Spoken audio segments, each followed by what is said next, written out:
Hello and welcome to the Gooner Talk. For some reason, you can't see me. You can now. There we go. I don't know what happened there.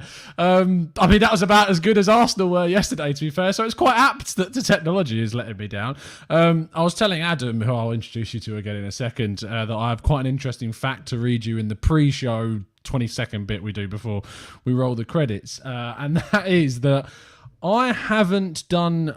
Arsenal haven't won in 2,294 minutes of TGT recordings, which is the same as 38 hours of me doing this show, which is the same as me sitting here for 1.6 days straight. That's the last time I did a show on Arsenal winning. So if you think you're dealing with this well, think about us. So let's crack on with the pods and get to, it'll be nearly 2.8 days, I suppose, till we next win. But let's crack on with it.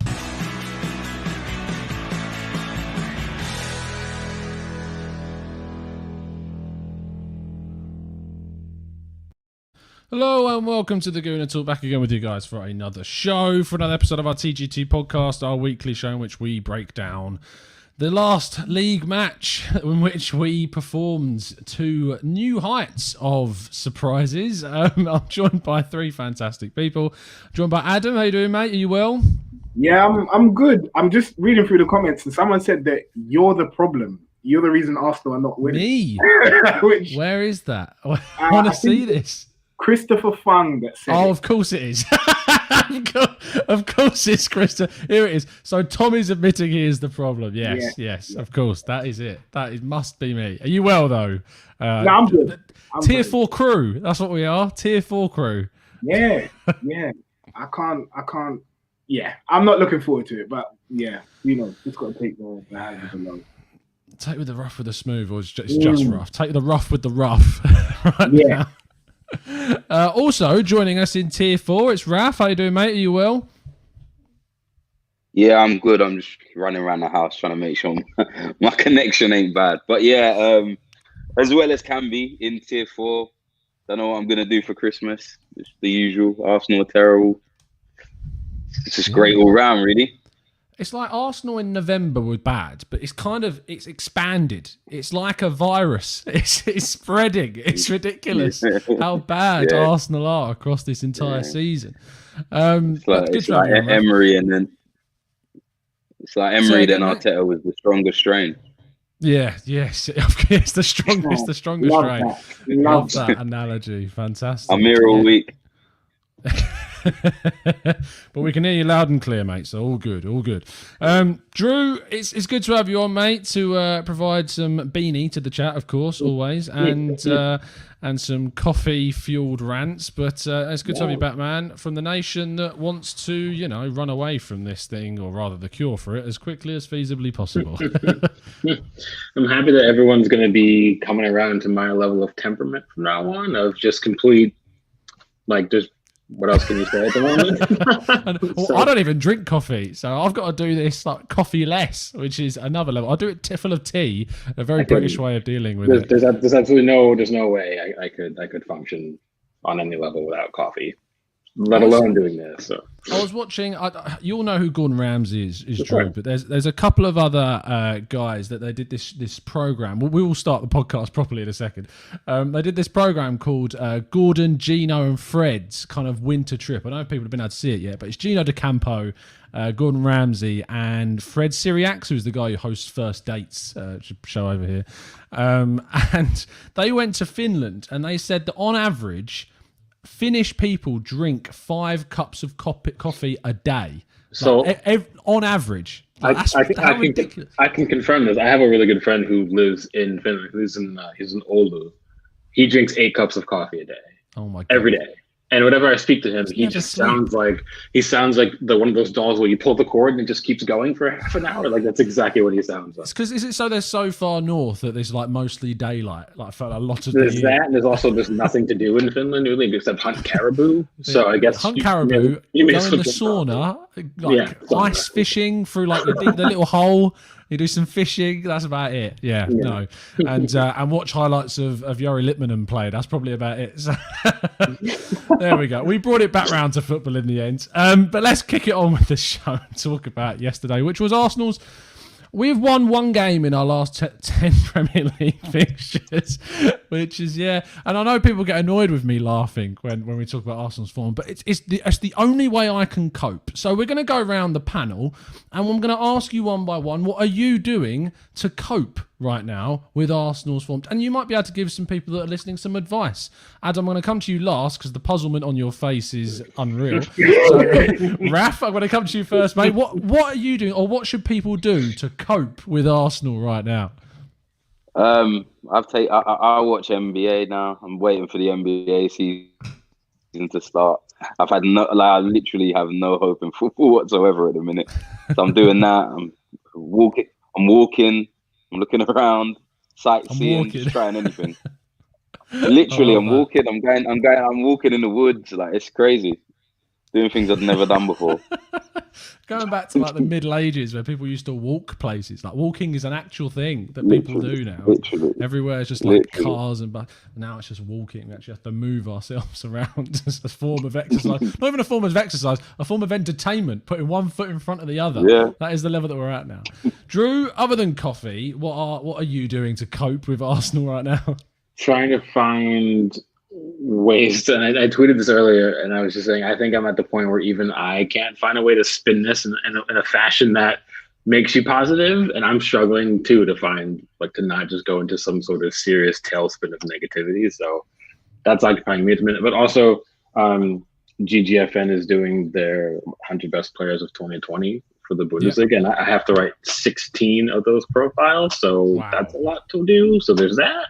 Jesus so that's got me occupied at the minute, and so Nice. Well, I look forward to reading all about Szoboszlai as he's joined the Bundesliga. He won't make it because he didn't make enough appearances in the Bundesliga this season. So he's not going to be there. Is our good friend Upamecano in there?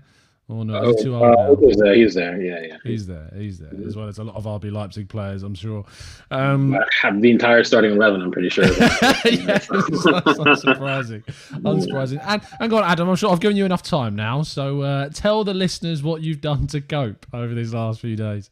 Well, you know what? I don't think I'm coping too well, so I don't know if anybody wants to take my advice. I don't know if this is by design or coincidence, but my eating has gotten a lot worse since Arsenal's downturn in form.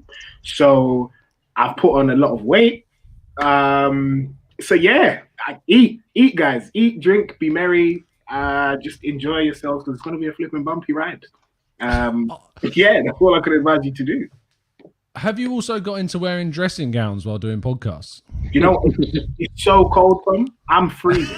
The heat is on, but I'm really, really cold. So I just said, I'm prioritizing comfort over style. Fair enough, man. I mean, I've got pajama bottoms on right now. You can't see them, but that's the level I'm at now. And also, speaking of eating more, this face, if you go back like 15 episodes, this face wasn't as round as this, as it was last time. I got called on stream the other day a fat Emerick Laporte. That's the level that we've gone to now. Yeah. The resemblance is uncanny now. I'll never let it go. See it now. That's where we're at. That's where we're at. Boy. Unbelievable. So, Drew, you can moan about lookalikes all day long, but that tops the lot. That is new levels of insult. I'd rather be claimed for Emerick Laporte than someone who shan't be named on the podcast. So True. Yeah. And to be fair, that guy is like an athlete. So, I mean, anyone, arguably, who looks a little bit like him is surely a fatter version of Emerick Laporte. Anyway, let's get on with the show. And here, of course, from our chat box, welcome, people. It's glad that some of you said that you're listening to TGT to cope with things. That's a nice one. Appreciate all of you being in here this evening. And we're going to get to some of your questions a little bit later. And we'll be throwing up some of your comments throughout the show. Let's get some serious stuff then, Adam. Yesterday, Arsenal went to Everton in a game which which I didn't expect us to win, if I'm being real, considering the form that we're in at the moment. Yeah. But it still felt very painful afterwards. A lot of that was compounded by some of the comments that Arteta made about the performance afterwards, some of the decisions in the lineup. So just give me your raw reaction to the result of yesterday. Expected, unfortunately. And that is, I think, the worst part about this whole debacle, where you can you're not surprised any longer at losing to Everton away. You're not surprised at, losing to Wolves. It becomes expected. You anticipate these things are going to happen. And I think I'm past the point of being annoyed or getting upset and being in shock or disbelief at these things happening, because the way we play doesn't lend itself to success. I don't think we create enough chances. We aren't clinical in the chances that we create, and it's sort of the worst of both worlds. It'd be great if we were creating lots of chances, but we were just profligate. But we're not. We don't create any. And I think I saw a picture yesterday, or a little screen grab, of a moment in the match where we had no one in that little pocket of space in front of the sort of central midfielders and behind the strikers. And I looked at it and thought, well, in a snapshot, that is our issue. And again, it always beggars belief why I can see it. I'm sure all three of you can see it, but yet Arteta doesn't seem to be able to see it. So I don't know. I'm just looking forward to Millwall away next season. Yeah, great. Oh, travel to the dead to enjoy that. Listen to the booze. But yeah, Drew, in terms of sort of where I was about to say where you think we should go from here, but I suppose that's a topic we'll get onto in a bit. But let's just hear your reaction to kind of what you witnessed yesterday as well.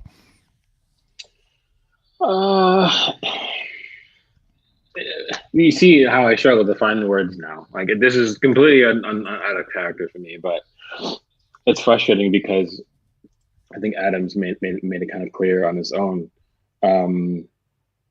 It wasn't shock, and this is probably maybe the first, if not maybe the second season where we can, as fans, I'll say, given our ages, that we're looking at a lot of the fixtures now and we look at it generally and see ourselves as the team that should be lucky to get something. We would all say that.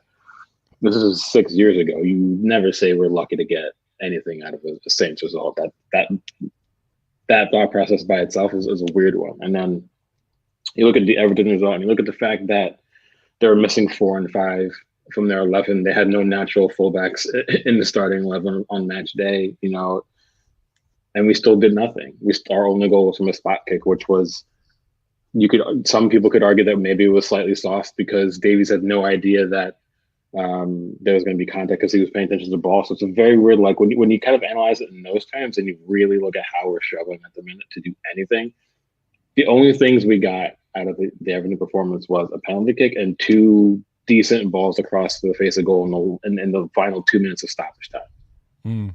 That for me is like, that is so far below the standard of not just Arsenal, but any side that has any decent desire to be, the top half of the table, top 7, top 8. Like, we're so far below.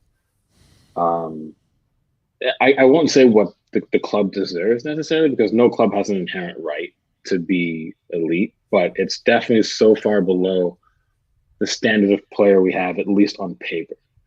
And I keep using the reference to Schalke quite a bit lately. And some people wanting me to write a comparison piece about how Schalke plummeted over the last 5, 6, 7 seasons in comparison to Arsenal. And the similarities are almost identical, from poor management at board level to poor acquisitions, to have inflated wages for no reason, to not being able to sell their star assets for any sort of fee. Goretzka left for free, Max Meyer left for free.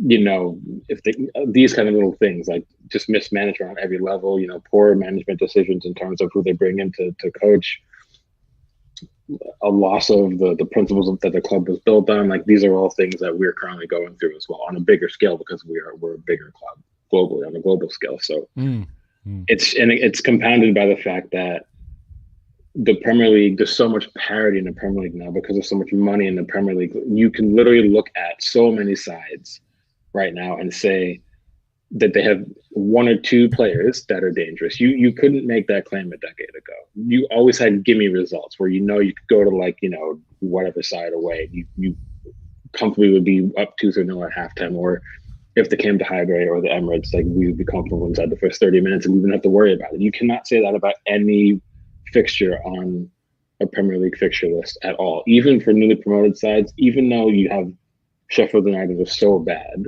but that doesn't matter because they do have players that can hurt you if you're not at 100%. And right now we're at like 20%. And my concern right now is, and I tweeted about it earlier, we're coming up on a stretch of 10 or 11 fixtures starting in late January, where if we don't find any kind of form, like the people who are saying that relegation isn't possible aren't really, they're afraid to be alarmist, so they're kind of like overcompensating, and they don't want to seem reactionary. But the fact is that we are in a really bad period at the minute, and if we don't quickly snap out of it, that period's going to go from bad to catastrophic faster than people realize. And even myself, and you know me enough. You and I have talked so much about football over the years that you talk so much. I do. So it's true. much. It's true. And that I don't react to things, but even now I'm just like, you have to consider the negative possible alternatives to where we could be in 2 months' time if things don't shape up quickly. And that's a really hard reality to a pill to swallow. And that's where I am, Demanda. I'm trying to swallow that pill and try to find ways in my head that like, well, maybe we do this, we get out of it, but there's no signs. Like we're linked with Isco, for Christ's sake. Like, you know what I mean? No. Like, it's painful. It's and that might and not you've got all the little ones anything. going, yeah, it's Isco. I saw him on FIFA. He's great. Let's sign him. Oh, you just want to pull your hair out. I'll put a pin in it for now. But yeah, it's very much like people do have to start to be concerned. And I would say that if you're not concerned yet, then I think you're just not being realistic and honest about where we're at currently. It doesn't mean we're going to get relegated, but it does mean you have to see reality for what reality is. You know what I mean? Like, don't convince yourself of anything otherwise. So, yeah. MRT says, yeah, man, we've slept walk through the transition of the Premier League. Totally on point, Drew. Iron Cub says, Drew, you already know, man, we'll chase Awar for 4 weeks and panic sign Isco or Ericsson. That's pretty much. Christopher Fung says, nice short speech from Drew here, which is a great comment. And finally, thank you, Tony Mills, for signing up as a member. Appreciate that. If you sign up as an expert member, make sure you join back into our Discord server. It's popping off in there at the moment for some good reasons, intertwined with some bad ones. Raph, I want to kind of move the conversation on a bit to talk about specific decisions of the game, starting before the game, selection things. Arteta was again forced away from choosing Granit Xhaka, and so he chose to go over Ceballos and El Neni in the midfield. He did decide to not put Bellerin back in, despite him being available and back from suspension. Maitland-Niles, Mainsley carried on in that position. But the glaring one is that he did maintain Willian. Well, not maintain, but he brought him back in after the Southampton midweek fixture. So when you saw the lineup, were there levels of frustration? Were there levels of understanding with Aubameyang being out for why he chose certain players, or were you still frustrated with what he picked? Yeah, I was a bit puzzled, to be honest. I think for me, I'm a bit confused by the like Nketiah, the Nketiah one. I think obviously Aubameyang being injured, I felt like you just go with Lacazette, man. Like it's just to get like you need a kind of a steady, not a steady pair of hands, but I think you can kind of compensate with Lacazette, Pepe, and Saka. But I just think Nketiah just doesn't really offer much at the minute, and I really want him to do well. I really do, but I just don't see him in that way. I see him as someone that eventually will probably sell to a lower, well, I say lower club now, maybe someone on our level at the minute that for like 20 mil or something, and we can just he just got Brentford written all over him. But yeah, I just that one puzzled me. I think Maitland-Niles playing right back. It's bittersweet in that I genuinely think that you probably should play centre mid at this point. I think we're just not getting anything from our centre midfield. I think So while I was happy, because to be honest, him and Saka were probably our best players, and Tierney, we've said that a million times, but they were probably our best players yesterday. And so I don't want to knock him in any way, but I felt like he could probably even play centre mid now because they're just offering us nothing. And I just don't understand how he played so well in the Europa League centre mid, and he hasn't even been tried. In who's mate no Tom, what's his name, Raph? Yeah you've done, Tom. But so that one was that was good and bad. It's bittersweet in that sense. The Willian one, I don't know if he's got his news. I just don't understand what's gone on with Willian.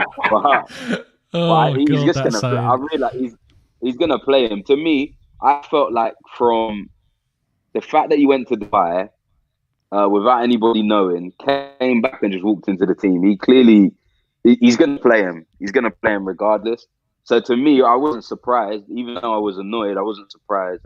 I wasn't really that surprised. I mean, Cole being captain, I don't really get that one either. I just felt like it was unsurprising, and I just think it's symptomatic of what's going on at the moment. And I just think, I don't know if it's stubbornness. I don't know if it's pressure from like inside the club, like in terms of players or Edu, or just presence of certain players or what.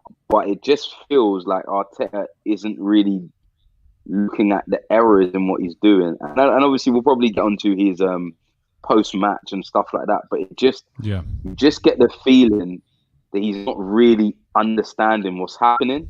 And he doesn't look like he's willing to address the clear errors and the clear issues. And he almost seems convinced that what he's doing is working in some kind of weird way. But I just think the reality is, if you lose 8 games in 14, and what was it, 8 of the last 10 losses or something crazy like that. I just don't see how you can try and find positives in that. And I guess I'm sure we'll get onto it, so I don't want to overtalk. But I wasn't surprised. I was just again disappointed and a bit deflated, to be honest. As you're entitled to be, and I think how pretty much most Arsenal fans are feeling and have felt for a significant amount of time now with how things are. With kind of the podcasts, obviously we did talk about the game, but I do move the conversation on quite quickly because we cover a lot of the match in the Raw Reaction show and a little bit of the breakdown, and we kind of use these shows to look forward and try and look ahead and see what needs to happen, see what needs to change, what different decisions can be made. I know. And I look at the decision that should be made. Like, if you look at any other team besides Sheffield United at this stage, with a run in the Premier League like ours, and a change is inevitable, is common sense in some words.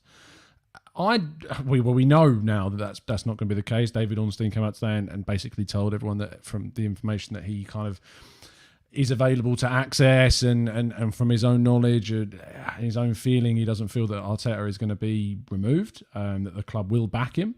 He did also bring up the saying of they're not going to sack him until they sack him, which is a very famous saying in football with Emery. They were 100% behind him until they sacked him. So things can change very quickly. But from the looks of things, it just feels as though he will be here, and that the club kind of is looking at things in the bigger context of all the deeper rooted problems at the club, and Arteta is not at fault for all of those. And by just simply changing manager, not necessarily we might see an initial bump in form as you do psychologically with the new manager bump. But Adam, my question is it the right decision? Do you understand kind of the context around not removing him from management? And is that ultimately the right way to go about this? Or do you think that there is a line, or do you think Arsenal have already passed that line where a decision should have been made? It's a tough one for me, because I think the real issue here is that he was given a promotion prematurely. Yeah. I think the manager tag was given to Arteta far too soon. Yeah. And I understand why everyone got caught up in the hype. I recognize that the job that he did in that short space of time was amazing. And bar what other rival fans might have been saying, I think if you look at that in and of itself, it was an excellent job and worthy of discussion about a promotion. However, context into account and realize that there's a far greater job to do at Arsenal than just giving someone a new managerial role. I think it's too soon to give that to someone who is 6 months into their first ever job, or their first ever managerial role anyway, head coach role. And I think right now I would like to see whether him going back to just being a head coach would provide some sort of upturn in our circumstances. I would love to see that. I don't think it can get any worse. I don't think he should see it as a demotion. I think he should maybe see it as a chance for him to get back to the real core of the game, because we saw improvements in players' performances as well. That's the worst thing. We saw people saying that Granit Xhaka looked like a new signing. We saw people say that Mustafi looked good again. So I think there is a real coach in there. Arteta is good at coaching, and I think perhaps right now he's just distracted by the number of other things that there are to do as a manager. And I think that would be my first place to start. Remove all of the distractions. Give Arteta the job of just coaching the team. Get back to making these football players better football players. And once you get us to a decent state, then we can clear out some of the bad rubbish. And then you can think about managing the team. Carnage 1618 says, in hindsight, we should have just given him a few more responsibilities without necessarily the title of manager. And Adam, you highlight the problem with Arteta. And Drew, to follow on from Adam's point of highlighting that, and I could see you nodding along with the point. That's done now. Like, we can't go back and change it. You can't demote Arteta to head coach again. So where do we go? Because I'm in the WhatsApp group yesterday. There was a pretty heavy discussion with Andy. Andy, obviously the Gooners pod with Mike, still very much on the line of wanting to keep Arteta. Doesn't see kind of the mentality to want to bring someone in. What will that change? Was the points that he was kind of raising. And there was an in-depth discussion between some of us. Where's your head at? Because I remember you putting in there about that there is a line, and eventually that line is crossed. Where is Arsenal's line? Is it a loss to Chelsea? Is it a loss to Brighton? You mentioned the run of games coming up in January earlier on in the show. Is that kind of where you see that line being drawn? It's tough, because I think it's hard to look at the scenario and say that we don't have we're giving Arteta a longer leash because we have a previous experience with him, because he was a former player, because he was so highly spoken of by Wenger, by Pep. We saw the effect that he did have on some of the City's players. We saw the fact that he did immediately bring us an FA Cup. These are all things that I think fans subconsciously take into account. But the reality is that, and I said this on the GGFM podcast about Dortmund sacking Favre, is that it's a results business.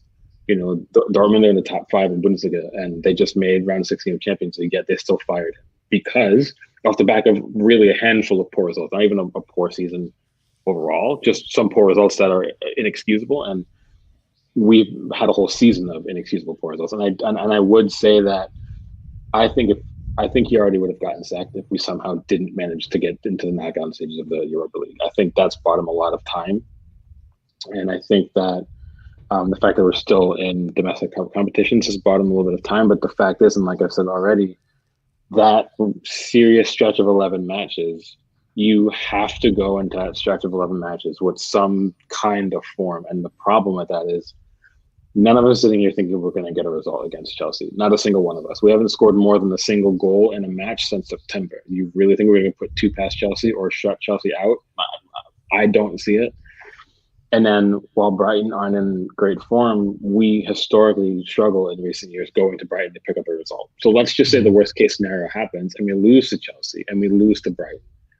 That leaves us, West Brom, Newcastle, and one other fixture to try to find some kind of uptick before that really down period. So for me, I think the line moves as your season goes. If Arteta starts to pick up results, the line kind of extends, right? And it goes to a further deeper part of the season. But I think if over the next 2 or 3 matches, that there's little to no improvement, and we lose. Like, think of it this way: Burnley are 4 points behind us with 2 matches in hand. Like, if results don't go our way, we're sitting in like 16th or 17th come certain fixtures, right? If we don't start picking up points, so. You have to look at it for what it is. I prefer Arteta to be successful at this club, and I'm not one to reactionarily say you got to fire a manager. I gave Emery as much leeway as possible until it became clear that he had to go, right? And we sacked Emery for less. Let's be clear about that. We sacked Emery for much less than where we are with Arteta right now. So I think that line is the Brighton match for me. I think if you lose to Chelsea and you lose to Brighton in the league, I think Arteta has to go because of what's coming after that. You have to start putting out fires before there's another blowout that causes another bigger fire that you might not be able to recover from. Do you know what I mean? Like, that's what damage control is about. It's making sure there's not a second spell that you can't recover from. Do you know what I mean? Like, we still have time to recover, so we have to give us the platform to recover. So for me, that's the line. And it's unfortunate, personally. I don't want Arteta to fail, but again, in such a results business, a club like Arsenal cannot afford to be in a relegation fight, or even the worst case possible scenario that none of us want to come to terms with is just like, for argument's sake, what happens if we get relegated? There's not a single big name player we have on our roster that's going to want to stay. A lot of the young kids might want to go. Like, we can't afford that wage structure. You know what I mean? Like, yeah, exactly. So it's like there's so many things that you have to take into account that come into play. So for me, that line is Brighton. If after the Brighton match we didn't pick up, if we don't beat Brighton, I think we're going to lose to Chelsea. But if we don't beat Brighton, if we lose or draw to Brighton, I do think he's got to go. And I'm sorry to say it, but you have to call a spade a spade. At that point, it's not working. You can't persist, and you have to do what it takes to make sure you avoid the unthinkable at that point, and then you do your due diligence to sound out another manager, and then hope you get it right the next time. Adam, you want to ask a question? Yeah, I just wanted to get everyone else's thoughts on whether they think we have a good squad. I think a lot of people seem to say that we should get rid of Arteta because our squad is good, but in the same breath, I'll hear them say that our players aren't good enough. So I just wonder whether you guys think this is a player issue or an Arteta issue, or other issue. I just want to get everyone else's thoughts because I'm not quite sure myself. Raph, do you want to take that? Short answer is both. I don't think our squad is good enough for where we want to go, but I think our squad is a lot better than 15th. I don't think we're the 15th best squad in the league by any stretch. If you said that if we were sitting in 8th, I would feel annoyed and think that we should be doing slightly better. But I would say that we've probably got about the 6th best squad overall in the league, 6th or 7th maybe. But I look at it now and I say that that's not good enough to where we really want to go. I know that everybody looks at, and I don't understand. Well, I mean, now I can understand, but in general, I do think that our squad or our players are somewhat kind of undervalued. I mean, players. I remember when Dortmund played Tottenham, and there was this big. This was ages ago, and Aubameyang. I think it was in the Europa League, and Aubameyang went there, and there was this big spiel about Aubameyang being one of the most lethal strikers in Europe. Amazing, like how are they going to shut him out? Yada yada yada. As soon as he comes to Arsenal, it's like, oh, would he get into Tottenham's side? And I think there's this thing where Arsenal, because for so long we've kind of looked at our squad's not good enough, and it was not good enough for us to win the league. It wasn't good enough at times to then get into the Champions League, but to be 15th, there's clearly issues wrong. We shouldn't have a team that doesn't create any chances. We don't have the 20th best attack. Just things like that, and the chances we're creating, that can't be just a squad issue, in my opinion. So the short answer is our squad isn't good enough to get to where we want, and it's not good enough to maybe be in the top 4 challenging for any league. but it's definitely not bad show now, and has to fall at the manager, in my opinion. So I just don't think any top club loses eight games in 14 and the manager's still there. Like, and that's not to say that Arsenal are not a top club. It just means that I think that they're trying to overcompensate from the fact that there was all these quote unquote issues at the club. That doesn't mean that you just allow someone to just lose 8 games out of 14, in my opinion, without any real kind of change to see any difference. And I think that's the excuse a lot of the time, is that the players were good enough anyway. But that doesn't mean that we should be in this position. Like, Tom raised a good, I can't remember who it was.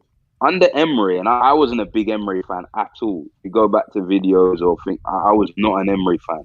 But it was never this bad. It actually was never this bad. Like, we drew a lot, but we didn't lose in the way we're losing now. So I just think he would be gone at most clubs. He'd be gone. Yeah, that's that. I think, Adam, you brought. No, was it Adam? It might have been Drew, actually. You brought up like the link that Arteta obviously has that pedigree of being a former Arsenal, not even just a player, but a captain. And that is probably earning him more than I'm sorry. Did you just have an Oxlade Kieran Gibbs moment? Because really, are you mixing us up? Really, based on something you said. Jesus Christ, that is unbelievable. Unbelievable. I don't look like Andre Mariner at all. I can't believe you're just comparing me to him. Anyway, in terms of the squad thing, like Mikel. The argument to keep Arteta, as Adam says, is the squad's not good enough. That is the argument. That is the only argument that there is. But the counter argument to that is that, as Raph has said, Arsenal are not 15th in terms of quality of their squad, no matter what coach is in charge. No matter if you've got Arteta in charge, no matter if Hector Bellerin decides to have a stab at coaching, you still don't have the 15th best squad in the league. And there are teams of us, I mean, people were talking about like other teams, like saying that if they compared our players to Aston Villa, that they looked at Aston Villa having a better squad. I don't agree with that.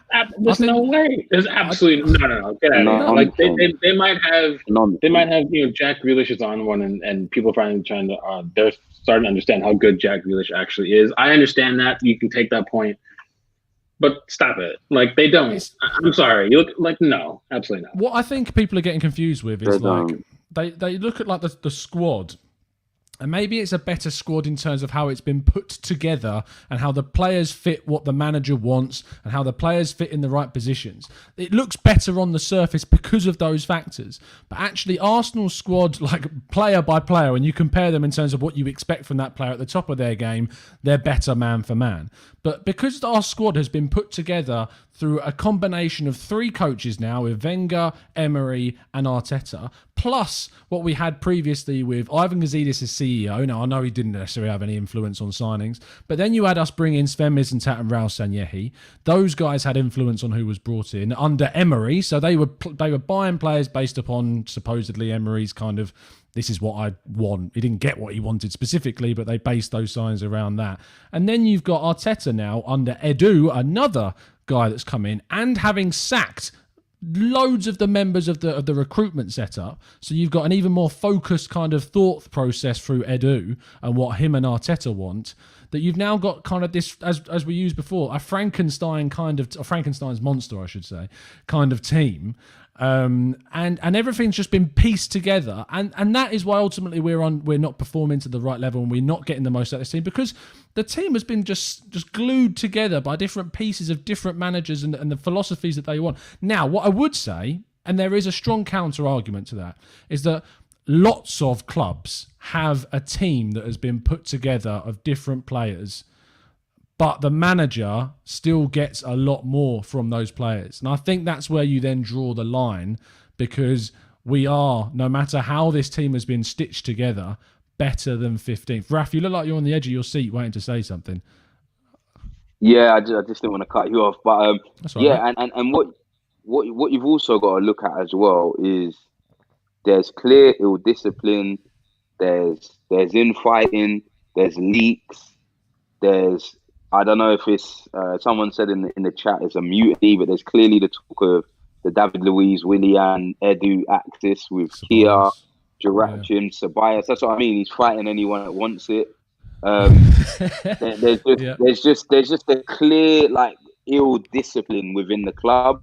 There's man management issue that I see with Arteta in terms of there's clearly one rule for Pepe, there's another rule for Xhaka.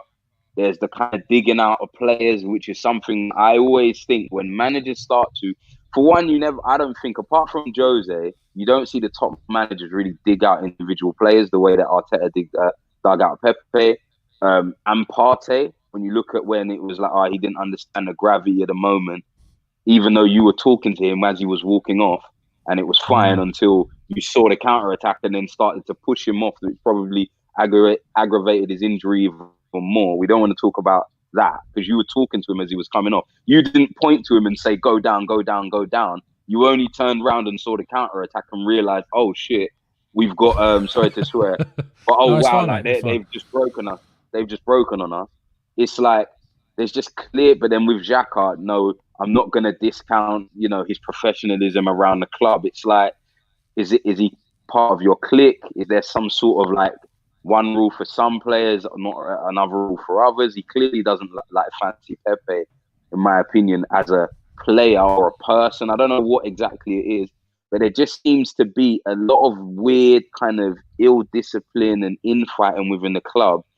It just makes me think, do you actually have a handle on things? Have you gone in too gung-ho with being a disciplinarian to some, and then you're not to others? Willian going to Dubai, and then, that was obviously a problem to him because he wasn't told, but then he just walks back into the team. Like, what's going on? Do you know what I mean? And it just seems, I just don't think he's got a handle on things. And that may be where, you have great coaching ideas, and you can be fluid in tactics in the middle of a game, but do you actually have the man management skills to actually address some of these quote unquote issues within the club that clearly seem to be there and seem to have amplified since you've got there? But sorry, go on. We've talked about this, and I think we mentioned this in the group. And I think Raph and I were talking about. I think Tom, you commented on it, and MRT just brought it up, and this goes back to what Adam was saying, and we all agree that we feel like it's like we have two different Artetas, right? Arteta, when he was just the coach and it was simplified, he performed quite well. The minute the gravity of what it means to be the manager of Arsenal has come to the fore and his responsibilities have been tripled or quadrupled, you're seeing all these things starting to come up now. And this is kind of what I'm saying. It's when you have a young manager who has never been a manager before. It's not like someone like Lampard, who was at Derby first, Gerrard cutting his teeth at Rangers, who are a big club in Scotland, obviously, but the Scottish Premier League isn't the English Premier League. These kind of little things. Even Nagelsmann at Hoffenheim as well. They had structures in place to help them find their footing as a manager. For Arteta, he's taken a massive job with massive egos at this club. And these are, and I think people forget that professional athletes by default, more often than not, are very self-centered and egotistical. And if they feel slighted in any way, they're the first ones to start issues within the dressing room. And I think this is where people really forget how good of a manager Arsene Wenger was, because you never had this kind of thing go on. Even when you knew that Robin van Persie or Samir Nasri or whoever wasn't happy, you never heard about it to this level. You never saw it on the pitch. Do you know what I mean? Like, it still looked like they were still playing for results, that they were still playing for the fans, for the manager. But this now, I genuinely feel like there is a very large disconnect.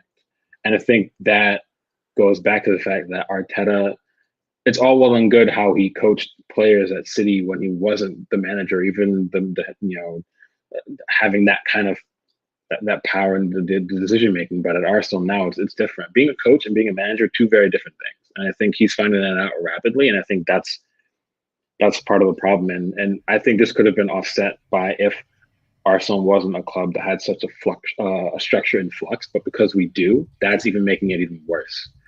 So he has no experienced head ahead of him to really sort of help guide him through that process. It was a big risk, and credit to him for having the guts to take on such a big job as his first managerial appointment. But it is a big job. And sometimes things like this happen. I think we're kind of looking at it now. So yeah, I just wanted to comment on. I think that was a brilliant point about the man management, because I think we could probably say that was Emery's biggest issue, wasn't it? And Emery's been at some other bigger clubs as well, but he had his own man management issues, and it came to the fore. I think that's one of the main reasons why he did get sacked. So I think we're looking at a similar thing with Arteta here. So the thing about that is it's interesting because obviously he did lose the dressing room Emery. The thing with Arteta is that they seem to feel that, like, maybe because Arteta can communicate obviously better, speaking the language, that he has a better chance of rebuilding a bridge with plenty of those players through that, whereas Emery would have had a much bigger challenge not being able to communicate the way he wanted to with the players. And maybe that's possibly a reason as to why they feel that he could turn this situation around, is that he can communicate his ideas better. I feel like I'm stretching a bit. I just want to shout out the super chat. Thank you, Lenny. 213 says, we have no spark anymore. Bring Mesut back, which is always a fun discussion to have. And to be fair, I raise it. I said this and I've said this now for what feels like weeks. Whilst I do not feel that Mesut Ozil solves all of the problems that we have, and I know he's one of those players that by definition gets better the less he plays, because in our minds, not having him there makes you want to be different if he was there. But to not include him in the squad for what we've been told is purely footballing reasons is the issue that we have to say. And I put it in the piece I wrote today about it, and it's just the fan base in general is being misled by the club a hell of a lot over a lot of different reasons. And the piece I wrote was about 5 different ways in which it's happened over just the last 6 months with evidence. So feel free to check it out. It's on 101 Great Goals. It's just a case of, I'm so fed up now of being lied to, misled, having the team. To be fair, being treated in interviews, when you saw Edu come out the other day with his interview, being treated like we know nothing about football, like we cannot have any comprehension of what is going on, like we can't understand why players are being picked, we can't understand that, like, to come out from Edu and say that fans expect him to go boom Messi, like, is the most condescending thing you could possibly say. We're not asking for Messi. We're asking you to piece together a team based around what the coach wants to build at the club, with sensible signings, with arguably more Premier League experience than we previously seen. Because we look at the models of other clubs that are having great success, like Liverpool, like Manchester City, and throughout their squad, it is peppered with players that not only have come from abroad, like Fabinho and Thiago, but you've also got players like Sadio Mane, you've got players like Henderson, you've got players that have come from, like Andrew Robertson, that have come from other sides, in addition to, as I've mentioned, that have come from abroad, like Firmino and Fabinho, but also players that have come through the youth ranks, like Trent Alexander-Arnold, like Curtis Jones is going through now. And you need to find the balance between those 3 things. But Arsenal is so lopsided in terms of signing players from abroad and signing players for mega fees, which we moan about the premium that goes on the price. But we spent 72 million on Pepe. And we spent 50 million on Lacazette and 55 million on Aubameyang and 35 to 40 million on Xhaka and 35 million on Mustafi. And you just continuously add these fees up, and you look at the signings that have been made by other sides. I mean, Pierre-Emile Højbjerg moved for £15 million to Spurs. And it's just signings like that. Like, Mourinho identified a player with Premier League experience that was going to give him exactly what he needed at Spurs. And he went and got it. Arsenal need creativity. So if we go out and sign and spend a lot of money on, say, Houssem Aouar, some would say that's great. But I have my reservations about that, because there's no guarantee that Aouar, who is notoriously someone that isn't consistent for Lyon, is someone that when Lyon play badly, he plays badly. So there's no guarantees that if Arsenal play badly, he's going to suddenly drag us through to 3 points. So what Arsenal should be doing more sensibly is looking within. Look at what is available in the English market, not just in the Premier League, but the Championship, and move for that. And you will actually find that there's some cheaper deals available too. You need to be savvy. You need to look at contract lengths. You need to look at clubs that are in need of selling. And you need to use that to your advantage. It's not always going to be available, and sometimes you are going to have to pay a bigger fee. But sometimes those bigger fees genuinely really do pay off, and Arsenal need to look at that.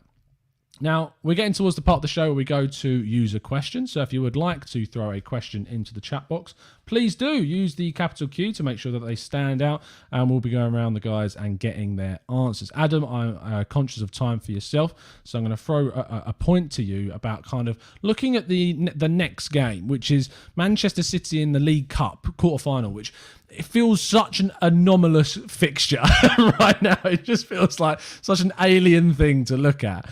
If you were Arteta with the situation that we've got right now, knowing what he's like, how do you go into that game? What players do you use with Chelsea coming up? And do you take this game seriously? Do you look at it as an opportunity to obviously pick up a win, turn form around? Or do you look at it realistically and think, well, I've got to go into this game and play kind of similarly to we did in the FA Cup last season, and also maybe rotate with Chelsea ahead next weekend? The problem with the question you just asked me, Tom, is that you said if I was Arteta. So I have to true. Go for that. I think, he says that he doesn't have weakened teams. I don't know if that's just spiel or whether he actually believes that, he's rotating or interchanging people. But I think the first thing has to be the team talk, or the way you speak to the squad. You say, this is an opportunity to throw the shackles off. We have nothing to lose here. There's no pressure. This is a cup game. If we lose, fine. It's not where our priorities lie for the season anyway. Everyone expects us to lose to Manchester City. Go out there, play with freedom, do what you got to do, and throw the shackles off. In terms of personnel, everybody wants to see ESR. Everybody wants to see that young man play. And I believe this might be a good game for him to show his credentials. I personally prefer the look of Balogun over Eddie Nketiah as well. So I think I'd probably like to see him start. Honestly, I think it's an opportunity for him to try out a couple of new tactics as well. Try and play someone through the middle in the number 10 role, or at least if you don't do that, because everyone says Liverpool don't play with a number 10, try and implement a more intense press. As I say, I would use it as an opportunity to just maybe throw caution to the wind, do things differently to how I've done them, because it doesn't seem to be getting me the results that I want. But I think what's clear is that everything that he's done up to now is failing, and it needs something completely fresh. So whether that's the communication, the personnel, or the setup, one at least, or all three need to change for me. Fair enough. And it's a really tough one to kind of analyse and look to. I want to see rotation. I want to see some of the younger guns thrown. I'm not sure if Saliba's available. Like just throw him into this game. Yeah. For me, the League Cup is so. I don't want to discredit the competition, but it is so not what we need to worry about right now. It is so not what we need to be focused on. We have with the Europa League that restarts in February is the only hope Arsenal have of Europe next season, and we need to sort out our league form before we even think about you. But say we get to February and we have picked up some wins. Say our form has stabilised. We're not winning every single week, but we are winning some games, and we've got some semblance of stability. Whether that means in and around middle of the league and around 10th, 11th position by that point. Then I think you go gung-ho on the Europa League and put all your effort into trying to win that competition, because if you were, considering the summer that we've got and the transformative summer that it could be with the players that are leaving and the money that could be available, having Champions League football could really turn things. So, and it's mad to consider Champions League football considering where we are right now, and it's completely hypothetical. But for all I'm concerned, throw as many kids as you like at the Man City game. I don't care. It sounds bad, but we're in a relegation scrap right now. But I don't think Wigan. I think Wigan fans would have happily traded their FA Cup win for survival that season if it was down to them. So we're just gonna have to wait and see. Let's throw 2 questions. We've got quite a lot, guys. So I'm going to wink, wink, nudge, nudge to try and get you guys to answer these pretty quickly. Although I think I've just scrolled up too far. I missed all of them. So let me just scroll back down. Here we go. So, Drew, Jason. Actually, no, I'm not going to ask you this. I'm going to let you respond to a point that was made by Daniel Og Bon Naya, who says there are cheaper deals in every league, not just in England. What matters is getting a player that fits your system. Doesn't really matter where they come from, because I saw that you highlighted that. So go for it. No, I think he's right. And the unfortunate thing is, a lot of fans, myself included, would look at someone like Yves Bissouma from Brighton as a player you'd want to bring in. But the fact is that Brighton are going to demand like £40 million for him. Are we going to really pay that? Probably not. So if you want a player in that profile, you have to look at another league and say, can we find somebody that's similar who might cost half that? But that doesn't mean that they're half the player. It means that there's no tax that's being accredited to that player. So a lot of people look at like Lille's situation, think about like Sumare, for example. I know Raph agreed with that when I posted it on Twitter. He like double, triple, and quadruple like that. Like, you know what I mean? He would cost less, but they're similar in terms of profile, in terms of the age, what they bring to the team. So that's what Daniel's talking about. And I just kind of feel like you just have to be smart. And for a long time, and I think other clubs are beating us to the punch now. Yeah, and again, I always circle back to other deals that maybe clubs have done as examples, of players who costed far less that would bring something that we still needed at the time, but we went for maybe like a bigger name. Do you know what I mean? Like, I think a lot of fans are starting to question, like, should we have spent $75 million on Nicola Pepe at this point in time, given what he's produced for the price you pay? You have to kind of question it, and you could have maybe gotten someone for half that fee, even if they did the same return on a statistical front. You still only spent half the money. So even if you're disappointed with that, you can still say we didn't spend $75 million, we only spent $37 million. Do you know what I mean? Like, yeah. So yeah, I mean, I get what Daniel's saying. I think the club didn't do smart, and that was the whole point of bringing Edu in, is maybe he gives us a fast track to something like the Brazilian market, where a lot of clubs around the world bring in fantastic talents from Brazil directly from the source, instead of waiting them to go to like the Netherlands, play a couple of years, buff up their value, and then they move on, kind of thing. So, I mean, I agree with him 100%. I think the club have to seriously revamp how they do business, and that's got to be one of the ways we do it. So. Yeah, I agree. Thank you for that brief answer. I hate you. That's all. I'm joking. Raph, I'm just going to give Adam a quick question because he's going to have to go straight after that, and then I'll come to you. Okay, fella? So, Adam, last question from Jason Saku for yourself. Says, do you think Edu is a bigger problem than most supporters think he is? Ooh, issue with him. Correct me if I'm wrong, but he's only 6 months or so into a new job as well, right? 18 months. 18 months, yeah. 18 months. Okay, either way, I don't think that is a lot of experience for, again, a task the size of Arsenal.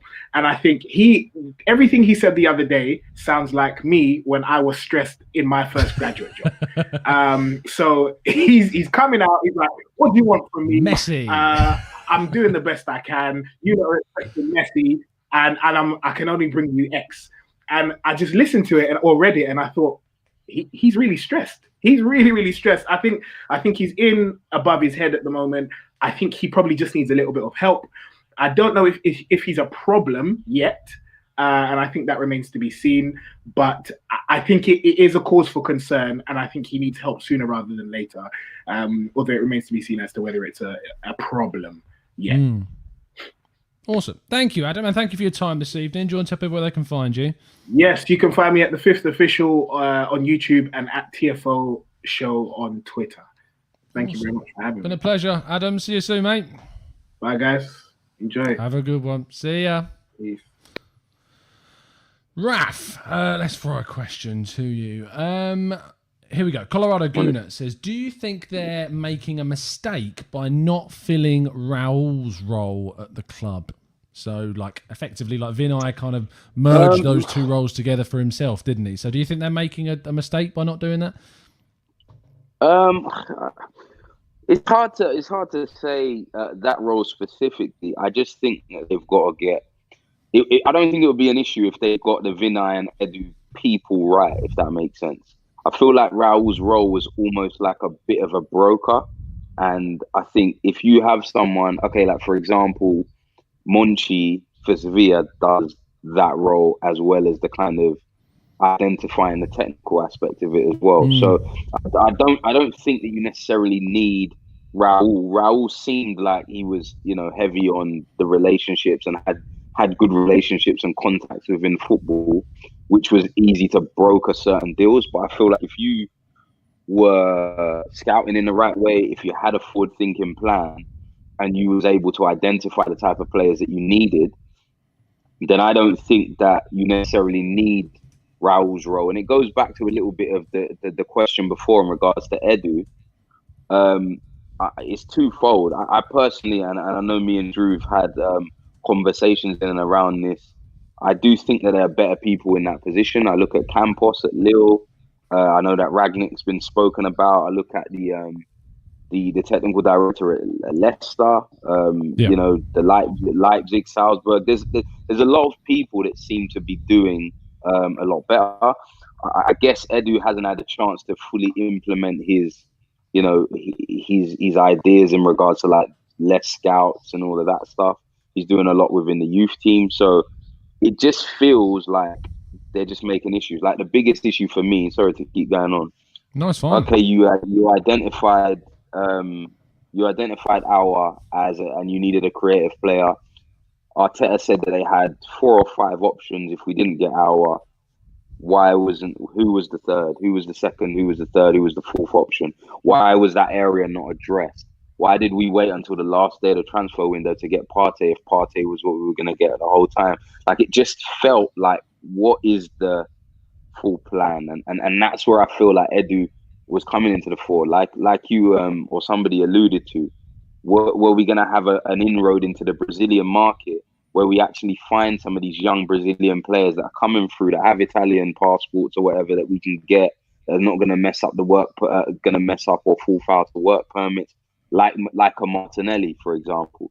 And there's loads of them out there, and we seem to still be late to the party. So it's just, what if those roles had the right people in them? I don't think it would be an issue. I think the issue may be that Vinay is obviously a financial guy, and Edu may not be right for the role. But so I think that's the issue, really. No, fair enough. It's a good answer. Manir says, any guesses as to why Arteta shows so much faith in players that are clearly not good enough? I'll take that quickly and then I'll throw a question to Drew. My answer to that would be that I think Arteta obviously understands the gravity of the situation. He's picking players like Bellerin and Xhaka and Willian because ultimately they are some of the most experienced players in those positions on paper. And I think that he's kind of looking to those players to get him out of a hole because they are the most experienced. And he's kind of reluctant to pick some of the younger players to get us out of a situation that is a very kind of hot pan to throw them into. That's why I believe he's picking those. Not that I think that's the right way to go about it. I think you pick players based upon what is best for the situation, based upon the opponent, based upon the form. And if the form of the players is not good, then you need to obviously change that. But Manir, that is why I would theorize anyway that is the reason as to why. Question from, I think it was Kingsake, Gambian Goonudge. Let me find the question for Drew. Was it this one? I think it was, yes. Drew, he says, a question, do you agree that we need football men in the board, maybe like David O'Leary or Tony Adams, a new hierarchy to get, is that what he means, hierarchy? Yeah? Get over I think hierarchy. Hierarchy. I was like, what is that? Thank you, Raph. Your brain's working this evening. I appreciate that. A new hierarchy to get Overmars in to replace Edu and maybe a Ranić to replace Vinay. Yeah, I do. And again, it's funny that I think all of us will always throw back that Gazidis spin job about, we want to emulate Bayern and et cetera. And most big clubs in Europe, and I guess even in some in the Premier League as well, they will always have 1 or 2 football men on the board because there needs to be that oversight from people who have been in the sport directly, either as players or managers or directors of football themselves, who can bring that oversight and really have that last gap final say about what makes sense. That's why Matthias Sammer is at Dortmund, and people like Oliver Kahn are involved at Bayern, even if they're not on the board. They have like a kind of like a subsidiary, unaffiliated role. No matter if there's a lot of finance people on the board, and it does make a difference, because when you're having decisions that the club are making that we have made, someone could have easily brought that football perspective and said this doesn't make any sense. And someone brought up in the chat, there's a disconnect between our youth setup and our first team. They play two different systems. How are you going to develop players for what the manager wants when at youth level it's different? And that's not something that you see in, like, I use Azad Alkmaar as an example, because they're a club that are incredibly well structured, but from top to bottom, from first team all the way to like the U8s, everything is streamlined to be exactly the same. So there's no mistaking like what's expected of you, how they're trying to train you as a player, so that you're not taken aback when you get to the first team. You're like, well, this is different than what I've been doing. And that could all along why some of the young players look a certain way in the Europa League, because they play a certain way for the under-23s or under-19s that's different to what Arteta wants. Yeah, it's frustrating. So, yeah, I do think we need that oversight. I do think we need smarter people in higher positions that know better. Again, it makes a massive difference. And if you're not going to do things like have someone like a Rangnick on, and set up an Overmars as an example, or Edwin van der Sar, whoever it might be, like, you're going to be struggling in modern football. You know, I think as much as I don't beat the Cronkies with a stick as much as other people do, they've gone with too much of the make sure the board understand finance rather than make sure the board understand football, and that's a big mistake. So. MRT says, has any great manager not had a massive implosion to deal with at some stage, Raph? Not had. Yeah, but I think the key is for that is, I mean, there are some managers that have had that. I'm not sure if Pep has. But I think the key is, obviously they've probably earned their stripes before they've been in a position to have it. I think the issue with Arteta at the moment, and if you're referring to Arteta, this is his first role, and I don't think that he can be given the better, like, great manager title before he's kind of warranted that, to be honest. So I do think that there has been implosions. I mean, funny enough, there wasn't a big kind of implosion under Wenger. I think it was more fan based, or, you know, there was maybe board infighting and things like that. But and if there was, we didn't see it. But I don't think implosions are like just commonplace with every single club. I think because we see managers like Jose now who are quite explosive in general, and then you see maybe it kind of just go from bad to worse out of nowhere. I don't necessarily think that that's always commonplace. I think it's just certain managers kind of create environments, and those environments can be explosive or combative based on their personalities, and it can be a good way when it's working, but when it's not, it kind of goes really bad. Like Ancelotti's another one. It's all pretty much, everyone kind of likes him. So even if he's going out the door, it's almost amicable all the time in a way. Then again, Napoli weren't the best, but yeah, forget that one. Forget that one. But yeah, I think it's just a case of it just depends really. But I think in our case, I don't think he warrants the kind of, okay, everyone's had this implosion, let's kind of see how it pans out. In my opinion. No, I think you're spot on. Like, all the managers we think about, you talked about Pep, you talked about Klopp, they've earned the place where they're at. That when a really bad time happens, that they have the experience of other jobs at a lesser level of when things went bad, that they can turn it round. I think that Ralph Hasenhüttl, for instance, who is the only kind of manager I've looked at as a possible realistic replacement for Arteta right now, has obviously had a bit of an implosion at Southampton when they lost 9-0 to Leicester in a really bad rut of form. And you look at where Southampton are now based on from that, and the signings that they've made to improve their team, and how that's turned around to where they are now. And you have to ultimately think about, is the implosion that Arsenal are currently facing all because of Arteta? Is by removing Arteta going to solve this outright? And the answer is very obviously no. That just taking out Arteta is not going to solve the issues that Arsenal have right now. They go well beyond, and they're deep rooted.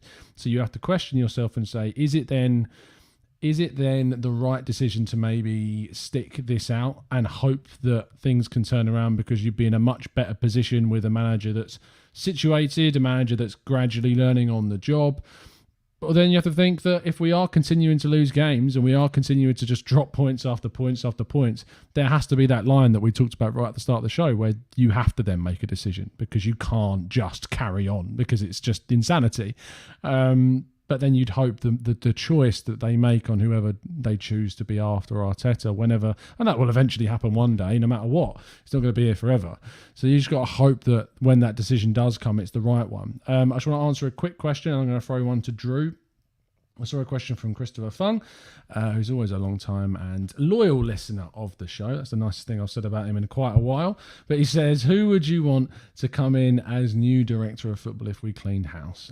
I mean, my initial reaction to that is I don't expect that to happen. I don't expect us to clean house. What I would say is that if it was obviously down to myself, it's very easy to say someone like a Ralph Rangnick or someone like a Louis Campos. But both of those those case studies have done things at clubs whereby it's very different to Arsenal. It's very much a case of buy young and sell and move on players, and it's a business model, and it's not necessarily buy players to then build upon to go towards a title. It's to gradually build and get up to that stage. And maybe that is something that Arsenal do need. Maybe we do need to bring someone in that can gradually go through. Is the Arsenal fan base going to accept a process that will take that long? No, they're not. And we're in a different league, and the league that we are in does not bode well with that type of process for a team that should be going to the top. Clubs like Southampton, it fits them, and they'll be a bit competitive more this season, and eventually I expect them towards the end of the campaign to have dropped down to the lower ends of the top half. But it's very difficult. You look at, like, people suggest Van der Sar now at Ajax or Overmars at Ajax and say Ajax is the wrong model that Arsenal, that it's just not the right model for me to look at. I honestly think that you could start looking at people that know the club more still. Edu was an option, but I think we need to just look at getting experience in as well, like in addition to people that know the club. Drew, we had a question for you. Oh, sorry, Raph, did you want to say something quickly? Yeah, I was gonna say on that. I don't necessarily think it's just about the fact that we need people that can buy and sell. I think what we need to do is identify clear players that know what we need and identify.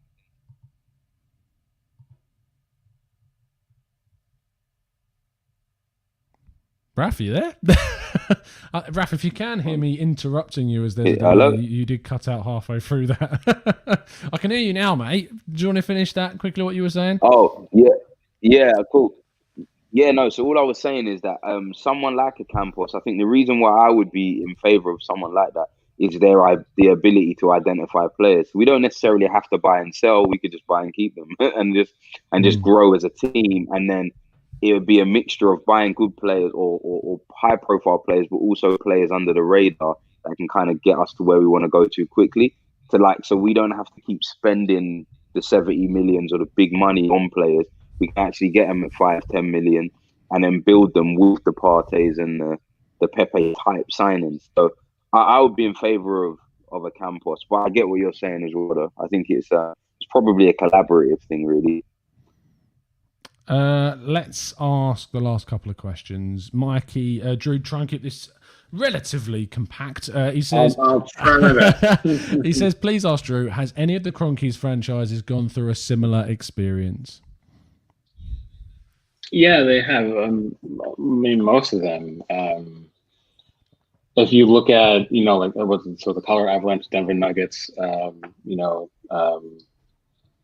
the LA Rams now, and then the Rapids, all of them within like the last 4 seasons essentially would have been, or 4 years ago or 5 years ago, essentially they would have been the equivalent of relegated in the NBA or the NHL or whatever. And then they implemented changes, and now they're all in the uptick, and now all of them have had really good seasons in 2019 and 2020. So the uptick was there. But again, I made a thread about this, so I can just link the thread if someone wants like a longer explanation, so I don't have to waste so much time. But leave it as a comment on this video. Yeah, I will leave it as a comment on the video. But the thing about North American sports is there is no relegation. So you can go through a proper rebuild and just say, you know what, we're awful this season. You can tank we'll get a good draft pick, we'll rebuild from there, and there's considerably less pressure because it doesn't exist. And they have to make that clear distinction, understanding that because relegation does exist, they cannot persist with the rebuild around Arteta if things don't improve. It's not, you don't have the same mentality that you can really put forward. So they've been through it before, but they have to understand that football is way different than anything that goes on in the United States or that kind of thing. So that's got to be the line that they have to have a clear understanding with, and a football man on the board will understand that. So it circles back to the question you said before. So yeah, it's just not possible in football. Like, you look at, there was a great, I can't remember the podcast I was listening to.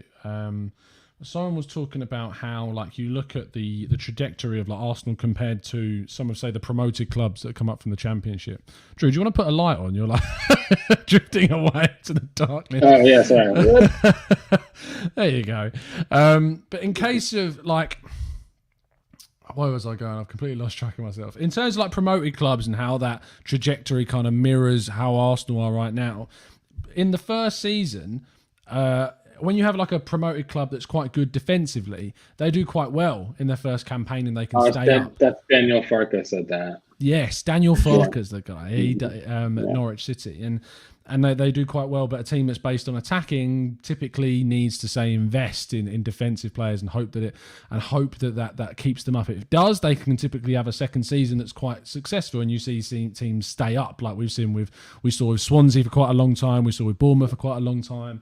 But with Norwich, though, is an interesting one because obviously they stuck with their manager. They went down, but they're looking like they're going to bounce straight back up this season. They're doing very well on the top of the Championship. So it's interesting how you cope that and how you deal with that with Arsenal. Do you stick with Arteta? The difference being that Arsenal, unlike Norwich and Bournemouth, like, even though it's very bad that they got relegated, the impact on Arsenal would be catastrophic in comparison. So that's the difference that we've got. Final question of the show. Raph Tulip Goswanmi says, Charles Watts in a video said that there was lots of bickering between the players against Everton. Do you guys think this crack on the pitch is a cause of a loss in trust between the players or just low confidence? It's probably a collection of both. I think ultimately is as well as anyone can be within the dressing room or anything like that. I think if you lose games, you're going to start to see him fight some arguments on the pitch and stuff like that. But I do think it's a cause for concern in that you add that to that, like obviously the fights that we've heard about Luiz and Ceballos and Nketiah. You hear the kind of obviously the clear issues that went on with Guendouzi and Arteta, maybe the Ozil situation, the fact that Ozil and Socrates are kind of basically sitting out, Saliba commenting on Guendouzi's posts, and then obviously the whole kind of I'm not a French player, I haven't played a game yet with Lacazette. Like, all of these little things you start to add up and you start to think it can be a cause. Like I said, I just feel like ill discipline seems like a little bit of a cause for concern at the club at the moment. And I just think that ultimately, and then also the whole Luiz and Willian kind of creating a rebellion, or apparently according to reports and stuff as well. I think we just got to be very careful that it doesn't just completely kind of boil over to, I don't know, even worse than it is now. But I think it's a cause for concern when you totty all of those up. I think in an isolated incident that happens, but it just feels like there's a lot of discipline issues at the club at the moment. Yeah, no, there is clearly rifts between certain players. There's clearly players that know that they're ultimately going to be gone at the end of the season as well, and aren't getting picked. And so naturally that leads to frustration and basically a sense of I just can't be asked this season. I'm not getting picked, so I can't really put myself in the shop window either to try and get a good move, which would be frustrating, and they're going to have to rely on their agents to get them good deals, or wait till January where they can sign a pre-contract agreement with the club, or even look to leave in January. So there is a lot of unhealthy kind of emotions around players right now. Let's get your predictions ahead of Tuesday's game with Manchester City. Raph, do you want to give me your thoughts on the game first? We'll probably draw and win on penalty, to be honest. Knowing our cup form at the moment, I could imagine us getting a draw in the game and then winning on penalties, and then it kind of being an excuse for Arteta to say that we're going in the right direction and we're doing well. But I don't know. I really don't know. I feel like the way we're going to set up the game, City have kind of been struggling with the low block as well this season in regards to breaking teams down. And I have a feeling that we're going to set our stall out like that and maybe get a draw in regular time and maybe win on penalties. Interesting. Drew? I don't know, man. I think it almost kind of depends on how Arteta wants to approach it. I didn't mention it before, but I agree with you. I think we need to go back to kind of a Wengerism and just literally throw the kids out. And I think because they've actually performed, even though you look at, and I'm the first to say, you have to scale the fact that we're playing against lesser opponents, but at least the kids at least had some bottoms, and they put in the required work rate to get a result at the minimum. Just throw them all in, like just start Nelson, start ESR, start Balogun. I don't really care at that point. Just like give them the minutes. It's good to get the minutes in the first place. Now it's perfect time to do it because, as you said, the League Cup is the last on the list of priorities right now. So you may as well give the kids the minutes and see what they can do, and maybe they'll get us through. But as Raph said, if we try to persist and play open against City, we're going to get run through. So I want to see. I don't care about the result as much as I want to see if Arteta is able to switch things up like we thought he was to target the opponent. So I want to see a deeper block. I want to see more structure. I want to be difficult to break down. I want us to be the counterattacking side. If I see that, even if we lose, then I might be slightly more hopeful about maybe how we'll put up the team against Chelsea and moving forward. So I think we'll lose 2-1. I don't think we're gonna get blown out. I think it'll be close. But yeah, I just want to see some positive changes towards things I think we should be doing on a tactical level that we haven't seen already. So score 2-1. You said 2-1, didn't you? Yeah. So 2-1 City. Let's get some of your thoughts in the chat box. Brian Robles says 2-1 City, in agreement with Drew. Colorado Gooner says 3-1 City. Rydog says 4-1 City. Daniel Roberts says 6-0 Arsenal. Balogun to score all 6. He's going to persist with that one. Sanchez says City 4. Arsenal heartbreak, which is a nice prediction. Icom says start Ozil in the game, which isn't possible because he's not registered. But yeah, I don't think many people are expecting too much from the game. I think that they're going to run out winners ultimately, probably about 2, maybe even 3-0 in the match, probably not scoring goals. I kind of feel that Arteta may even go with a stronger lineup than many people are expecting as well, just for form reasons, to try and to maybe grab a win. He kind of looks at our cut form. He's kind of resting on our cut form. He's mentioned it in a couple of our of his press conferences about our cut form being good, so maybe you want to keep that up. We're just going to have to wait and see, but it's an odd one. Man City love the League Cup. Pep really likes winning it. It's a good boost for the rest of their season because you win it so early on in the campaign. So I'm not expecting a lot. I wouldn't say to people, if we do lose this, don't lose your minds, please. It's not worth it, especially ahead of Christmas. So, yeah. But it's been a pleasure to have, obviously, Adam on, who joined us earlier. You can check him out at TFO Show. Thank you, Drew. Much appreciate your time this evening, son. As usual, buddy. Good to be on. Good stuff. Do you want to tell people where you are at and a little bit of information about the GGFN players stuff going on? Yeah. Just as usual, you can find me at FM Lair on Twitter. I'm writing a lot up for GGFN. We're doing the 100 players, the best 100 players of 2020. I won't tell you who the top 10 are. I won't tell you who the top 100 are. But look out for it. There's a lot of good content. We're getting a lot of good